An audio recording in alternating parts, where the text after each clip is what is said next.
2024 লোকসভা নির্বাচনে পশ্চিমবঙ্গে সিপিএম এবং কংগ্রেস একজোট হয়ে লড়ার সিদ্ধান্ত নিয়েছেন, যে কারণে বিষ্ণুপুর লোকসভা কেন্দ্রে সিপিএম তাদের প্রার্থী দিলেও কংগ্রেস প্রার্থী দেয়নি। সিপিএম এর প্রার্থী হয়েছেন পেশায় শিক্ষক শীতল কৈবর্ত। পদপ্রার্থী ঘোষণা হওয়ার পরে সিপিএম প্রার্থী বিষ্ণুপুর লোকসভা কেন্দ্রের বিভিন্ন প্রান্তে ইতিমধ্যে ভোট প্রচার শুরু করেছেন, কিন্তু বিষ্ণুপুর সাংগঠনিক জেলার সিপিআইএম এর ভোট প্রচারে এখনো দেখা যায়নি কংগ্রেসের পতাকা উঠতে। কংগ্রেসের কোনো নেতা কর্মীকে এখনো দেখা যায়নি সেখানে, কারণ লোকসভা নির্বাচনের আগে দুই দলের মান অভিমানের পালা চলছে। প্রদেশ কংগ্রেসের সম্পাদক তথা বাঁকুড়া জেলার কংগ্রেসের সাধারণ সম্পাদক দেব চ্যাটার্জির দাবি, সর্বভারতীয় ক্ষেত্রে বিজেপির বিরুদ্ধে তাদের যে লড়াই, দেশের গণতন্ত্র রক্ষার জন্য যে লড়াই, সেই লড়াইতে বামফ্রন্ট এবং অন্যান্য দল তারা রয়েছেন। কিন্তু এখন জেলা স্তরে আসন সমঝোতা বা সেটা তো একতরফা হয় না।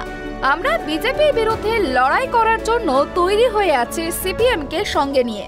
সর্বভারতীয় ক্ষেত্রে বিজেপির বিরুদ্ধে যে আমাদের লড়াই, দেশের গণতন্ত্রকে বাঁচাতে যে আমাদের লড়াই, দেশের সার্বভৌমত্বকে রক্ষা করতে যে আমাদের লড়াই, দেশের বেকারত্বের বিরুদ্ধে যে লড়াই, সে লড়াইটার আমরা বামফ্রন্ট এবং কংগ্রেস অন্যান্য দল আমরা রয়েছি। কিন্তু এখন জেলা স্তরে যে আসন সমঝোতা বলুন বা জোটই বলুন, যেখানে এটা তো একতরফা হয় না। আমরা সবসময় বিজেপির বিরুদ্ধে লড়াই করার জন্য তৈরি হয়ে আছি সিপিএম এর সাথে নিয়ে। কিন্তু সিপিএম যদি জেলা স্তরে আমাদেরকে আহ্বান না করে, আমাদের কংগ্রেসের কর্মী যারা রয়েছেন, আমরা নেতৃবর্গ রয়েছেন, আমাদের তো আর মেয়ের বিয়ে হচ্ছে না যে আমরা গলায় গামছা দিয়ে আমাদেরকে আহ্বান না করলে আমরা চলে যাব। ঠিক আছে, তাহলে আমাদেরকে আহ্বান করুক, আমরা অবশ্যই সিপিএম প্রার্থীর জন্য আমরা লড়াই করব। এই লড়াইটা যেমন তৃণমূলের সাথেও হবে, সেরকম বিজেপির সাথেও হবে। আপনাদের কি প্রার্থীপদ দেওয়া হচ্ছে না, প্রার্থীপদ তো আমরা দেবো না, প্রার্থীপদ আমরা দেবো না। সিপিএম এর সঙ্গে তো প্রচারে দেখতে পাওয়া যাচ্ছে। প্রচার দেখুন, আমরা আগে যদি সিপিএম যদি আমাদেরকে আহ্বান না করে আমরা চলে যাব, সিপিএম মনে করছে যারা একাই ওরা করতে পারবে, তারা করুক। নির্বাচন থেকে একবারে বস্তি হয়ে রয়েছে। দেখুন, আমরা তো বলছি বস্তি হয়েছে আমাদের। আমি এখনো বলছি আমাদের সর্বভারতীয় ক্ষেত্রে বিজেপির বিরুদ্ধে যে লড়াই, সে লড়াইয়ে আমরা সবসময়তেই আছি। কিন্তু আমাদেরকে যদি জেলা সিপিএম এর তরফ থেকে আমরা যারা জেলা নেতৃত্ব রয়েছি তাদের সাথে না বসে সিপিএম যদি আহ্বান না করে, আমরা যাব কি করে? কংগ্রেসের এই মান অভিমান নিয়ে বিষ্ণুপুর লোকসভা কেন্দ্রের সিপিএম প্রার্থী শীতল কৈবর্ত জানান, এই বিষয়টা তাদের জেলার নেতৃত্ব দেখেন।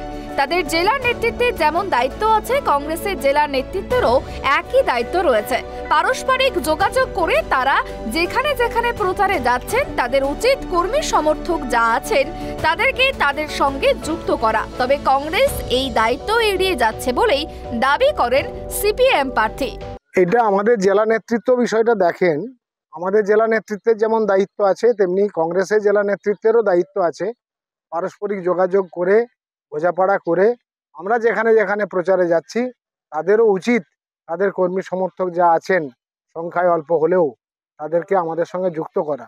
এটা কেবলমাত্র আমাদের দায়িত্ব নয়, দেশ বাঁচানোর যে ডাক এসেছে, সেই ডাকে সাড়া দেওয়ার জন্যে কংগ্রেস এবং বামেরা আমরা যে জোট করেছি, যে বিজেপিকে যে কোনো মূল্যে হারাতেই হবে, তৃণমূলকে হারাতে হবে, তো কংগ্রেস দায়িত্ব এড়িয়ে যাচ্ছে বলে আমার মনে হচ্ছে।